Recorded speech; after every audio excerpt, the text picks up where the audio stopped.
being busy doesn't mean you're being productive, because you can be busy doing absolutely nothing.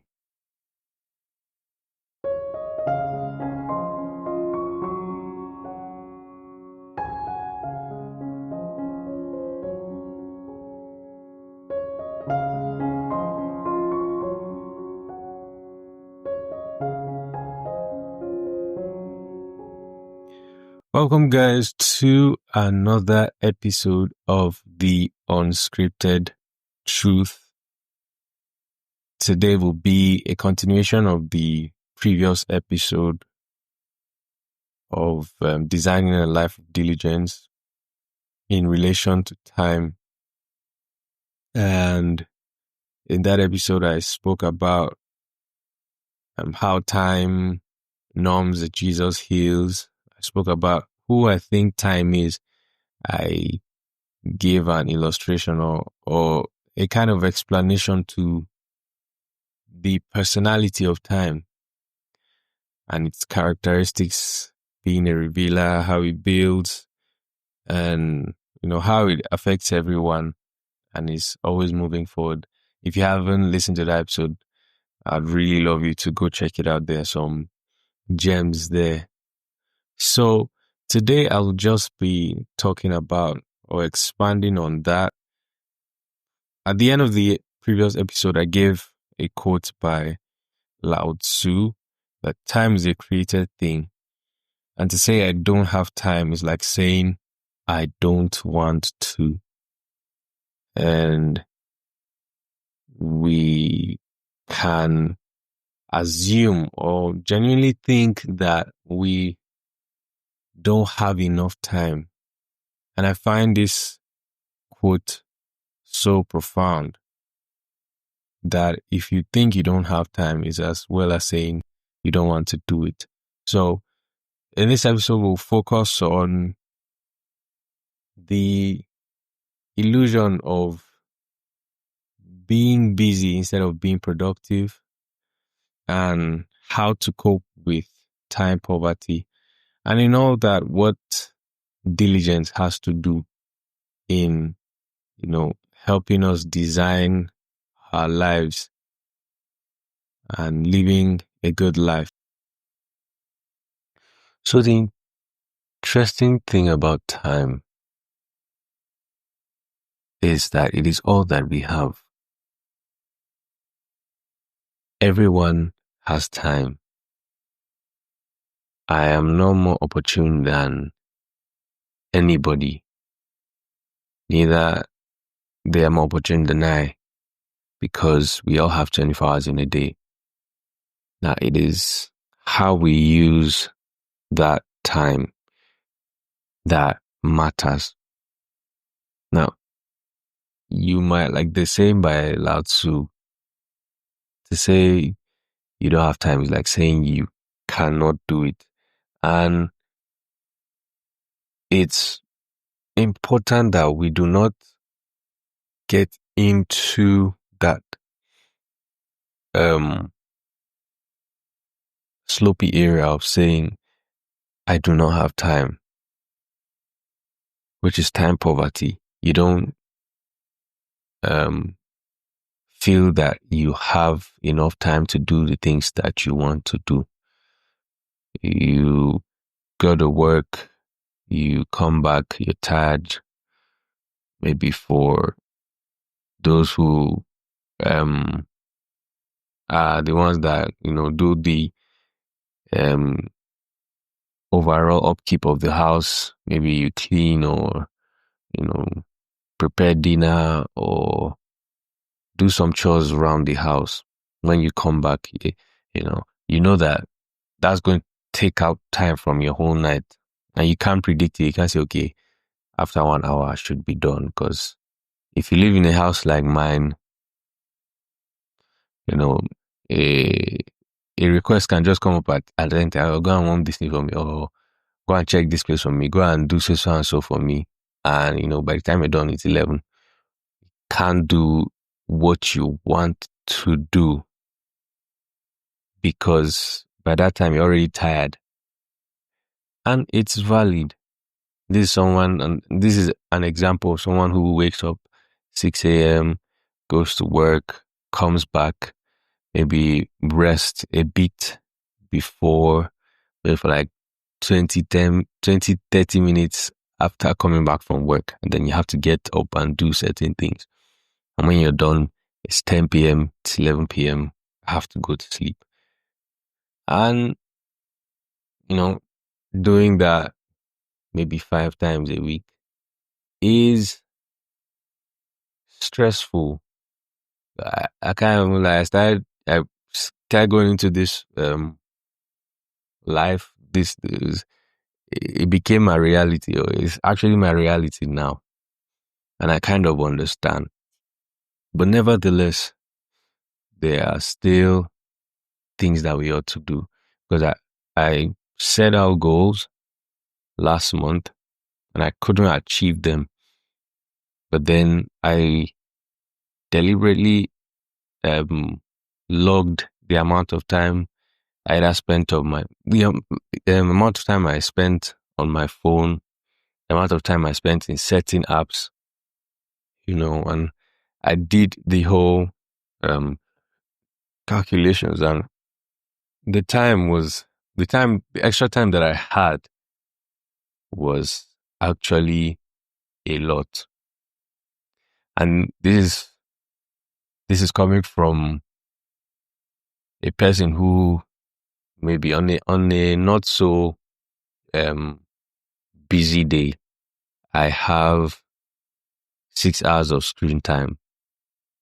And that's, I don't have much to do, or I just lazied around. On a day where, I gave the example of waking up, going to work, come back, finishing the day by 10, 11, maybe 4 hours of screen time.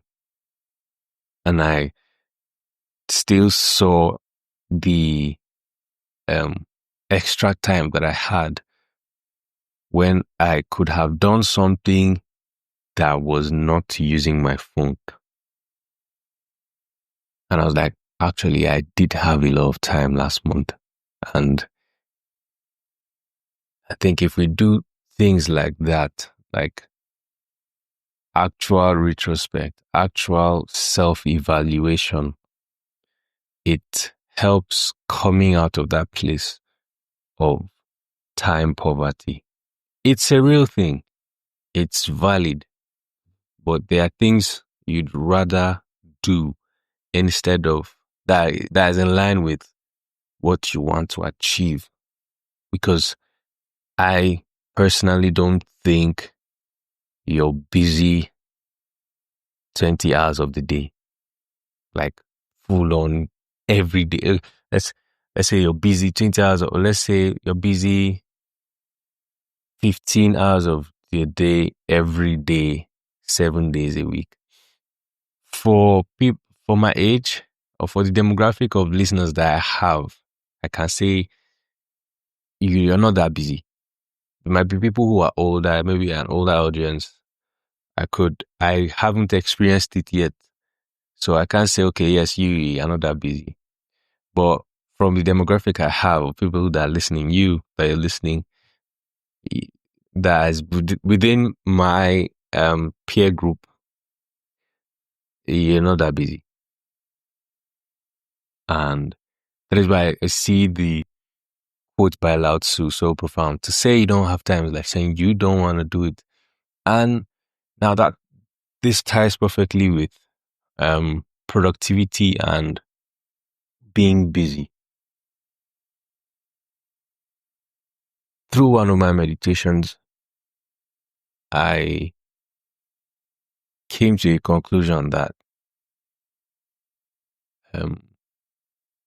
what you spend your time on, that valuable time, what you spend your time on is what determines how your life will be. And productivity and being busy there's a thin line between it. Being busy doesn't mean you're being productive, because you can be busy doing absolutely nothing. You're just moving back and forth.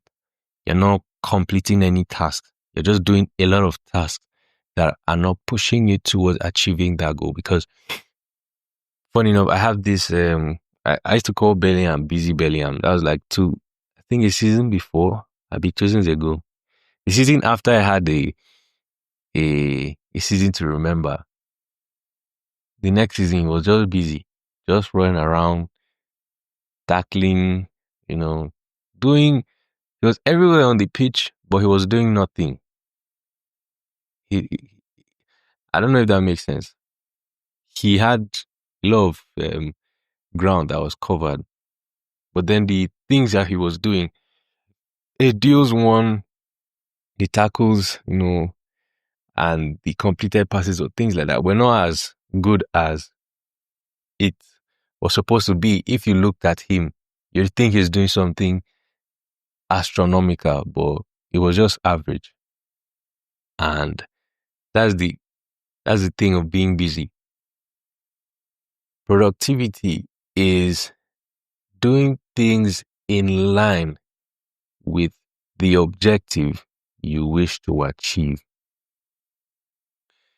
Now, this is when it comes to achieving your goals, the goals that you've set from the start. How do I achieve these goals? It's not by doing 7 things a day.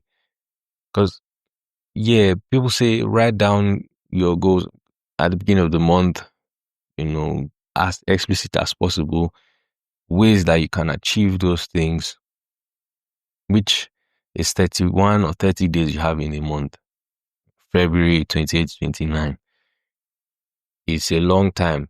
So to actually plan out how the month will be, you have a day or two to do that. And you have a lot of time to achieve those goals. If you go to work 5 times a week, then, or you have things you do 5 times a week, or you're still in school, you go 5 times a week.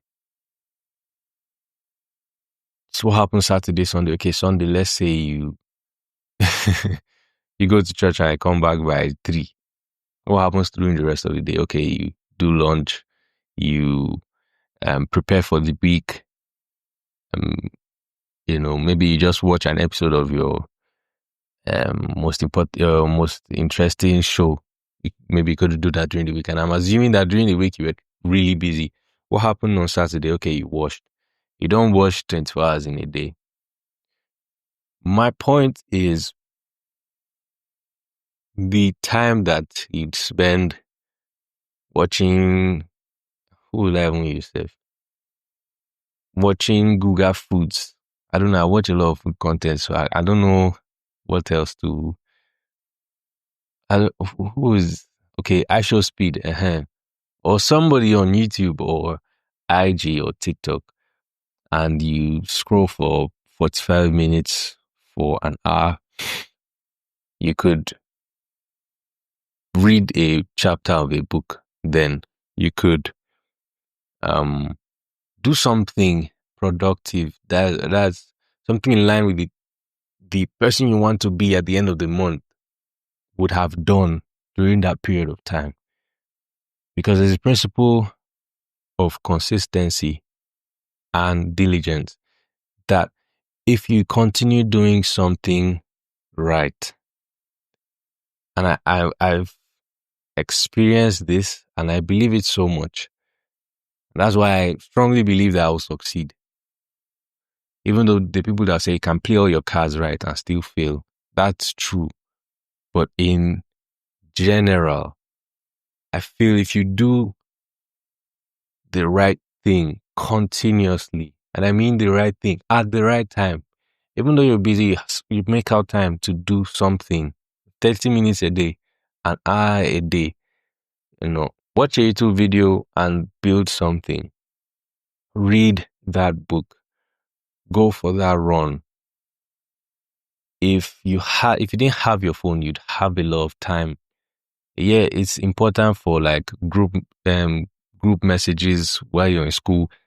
or updates from work or getting information. But trust me, if you don't talk to your friend for one day, the world is not going to end. Even if you have a relationship, a lot of you might not agree with this, but you can just tell them at the beginning of the day, okay, yes, I'll create time for you. So and so time. Let's talk during then. I have things to do. Please. If you understand, then or we can even do it together. Let's just have period of time during the day where this is a focus intensive period of the day. So don't let's not talk during that period unless it's urgent. And you guys are intentionally growing together. Instead of, hi, how are you? I hit my leg on the wall today. Oh, shit. Did you rub it? Have you eaten? Did you? It's unproductive talk. I'm not saying every time you should talk, we should be talking about this talk. So, how to how to buy shares in Nvidia. It's just both of you should be, and this is for people with a relationship. I'm not in one, so I'm just saying from experiences that I've had, I'm saying it's good if both of you be on the same page and say, okay, this is a period where I want to develop myself. I've had a long day, but 45 minutes isn't a long time to invest in yourself, because at the end of the month, he said, Joshua at the end of the month would know how to build an authentication system, or know how to develop a dashboard, or know how to I would have been able to finish so and so part of this book, or would have finished my Bible plan, or have done a 31 or 30-day challenge of reading my Bible or reading my book, or just doing something that you being somebody that you weren't at the beginning of the month. And that's why in the previous episode I said, see a man who is diligent in his ways, he will serve before kings and not mere men. It's, and there's something really interesting about when you show up, when you do what you're supposed to do, when you build the capacity and then you yield results. I'll talk about this in another episode, but results are the driving force to show that you are somebody of value. It's the receipt of a valuable person. Results. If you have results, you don't need to talk too much. The results will speak for you. If I say, I'm building an agency, for example, and I say, okay, I have 15 trusted customers. I've delivered over 100 products in so time, and I'm proposing, pitching an idea to somebody so that they can give me a contract to do something for them. Then I ask, what have you done? And I say, no, it's not like that. I can't do it. Okay, show me what you've done so that I can understand or see the quality of what you say you have done. Say, why are you asking me that? I told you I can do it. Can't see I have this big agency. And then someone who is upcoming and says, okay, see some of my work. I've already started. I took the initiative to work on the problem that you're trying to solve. And then they see something as small as an MVP. Like, okay, this is good. You are here talking about your 100 deliverables. One who took the initiative to build and has shown them result of things they've done and what they are currently doing. 10 times out of 10, unless you have mad connect, that person is going to go faster than you in the marketplace. So in essence, to remain relevant, you need results. The relevance or how good Jesus's ministry was here on earth was heavily reliant on the output of his work. He turned water to wine. He fed the 5,000. Okay, if I never chop and person they multiply bread, I'll listen to whatever he has to say. Or the fishermen who were professionals in their own field. Jesus told them, after going through the whole night and not getting anything, Jesus now said, okay, go again, go inside and cast your net again. And they listened and they got more, which I think that is really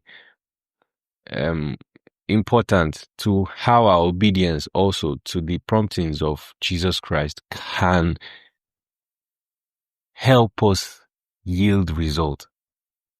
Because, like I said earlier, the fishermen were professionals. This is what they did to get daily bread. And when you fish, the optimal time to fish is during nighttime because the fishes come towards the surface. So when you cast your net, it's easier to get more fish. It's more rewarding to fish at nighttime because the fishes are towards the surface of the water. These fishermen knew these things, and they fished or they tried their fishing towards the nighttime and they caught nothing. And then this carpenter of a man came, told them, I'll make you fishers of men. But before then, now that the day has broken, it's a new day, and the sun is out, but even though still go and cast your net. The professionals in their field didn't say, Oga, you're a carpenter, go and make that chair. Or go and use your what do the carpenters use aside from hammers and nails, whatever. Go and hammer that chair. Don't tell me what to do. I'm a fisherman, a bloody carpenter. But then they listened, and then they cast their net in a period where it seemed that their yield will be low. But then it was the opposite. Their net even started tearing, and they had to call others to help them. The stories in the Bible, we all know it. And then they did, and they listened to the instruction that Jesus Christ gave them. And then they got results. So, listening to the promptings of the Holy Spirit, or listening to what Jesus Christ tells us in our place of prayer, is also important for us in designing a life of diligence. Because sometimes it will not make sense. It won't follow the normal procedure of things. But then the key word there, or the thing to notice, is that they were already professionals. They were already learned in their skill. They showed up, and was in a case where they didn't get the desired outcome in the period that they were supposed to get, that Jesus now intervened and told them, okay, go back. Now it won't make sense to do it, but still go back and do it. And then they did, and then they got results. But you have to be a professional. Look at the parable of the talents. Took the one from the one and gave it to the 5. Up till now, I still don't understand why. Why didn't he give the one with extra 2? Give the one with 5. And both of them multiplied their initial talents that they were given by 100. The one who was given 5 made 5 more. The one who was given 2 made 2 more. 100% return. But it took down from 1 and gave the one with 5. Excellence in whatever we are doing. More doesn't necessarily mean better, but then I'm open to explanations.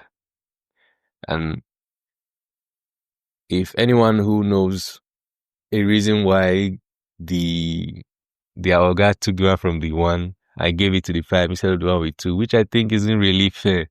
At least give the one with 2 so that you come up to the one with 5. But yeah, it's God in his ways, in his mysteries. We can't understand fully. So yes, time poverty and how we mistake being busy for productivity.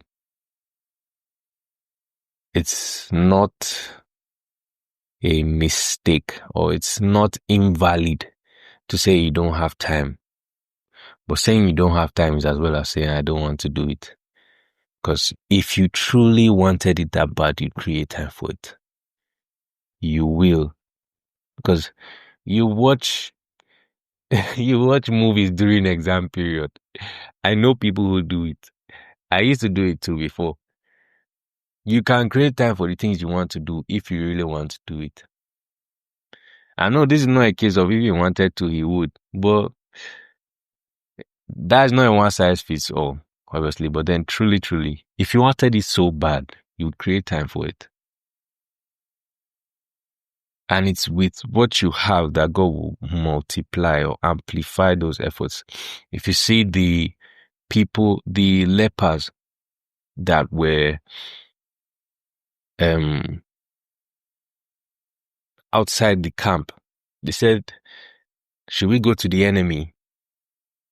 And then if they kill us, they kill us. Because if we stay here, we will die. We can't go into the city because it's locked. We're lepers. We don't have access there. If we stay here, we will die. If we go, we will die. But then there is a possibility that they might have pity on us and give us stuff, food, clothing. And then when they were going, God literally amplified their steps. And then the enemy thought they were a whole army. And then they ran away. And then when they went, they saw an empty camp. And then they took whatever they wanted. The lepers are even good people. They saw the stuff and then they say, "Kai, let's go and tell the people at home that the enemy camp is empty. Use me first, I will first chop. Let me calm down first. All the hatred I've been getting for being a leper, let me eat well, bath, calm down, stroll around the area first. Then I say, okay, I've gotten what I need now. Let me go and tell them at home because when I go and come back, before I reach here, they'll come and plunder this place. So let me enjoy it now." But God knows why I wasn't there. So yes, let's make our time. There is time. There is time to be that person that you want to be, to develop the skills you want to develop, to be that person you want to be. Because if you keep on saying, "Oh, I don't have time. No, guy, I'm looking for money. No time to sit down and reading your Bible. Or there's no time to sit down and read this book. Or, guy, this new skill, I haven't had time to look at it." I don't think you want it as much. But I'm not saying if you can't do it, you're not genuine enough. I'm just saying that longing to want to get somewhere should exceed whatever your body is telling you at the given point in time. If you want it so much, when you're tired, you just sit upright and whisper in your heart, be like, "Lord Jesus, give me the strength. I'm doing what I can do. Lord, just amplify my efforts. Let it not go in vain." And you might not see results then, but over the course of time, like I said, time is a revealer and time builds. Working hand in hand with time, if you utilize it well, the future is whatever you want it to be. So invest your time wisely. And remember, how you spend this time is how you'd live your life. And the outcome of your life is solely dependent on how you spend your time.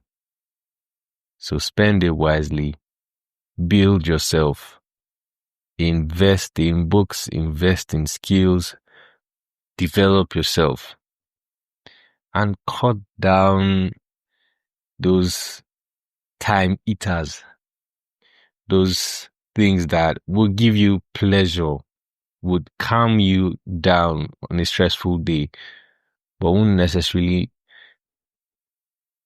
build you up in any way.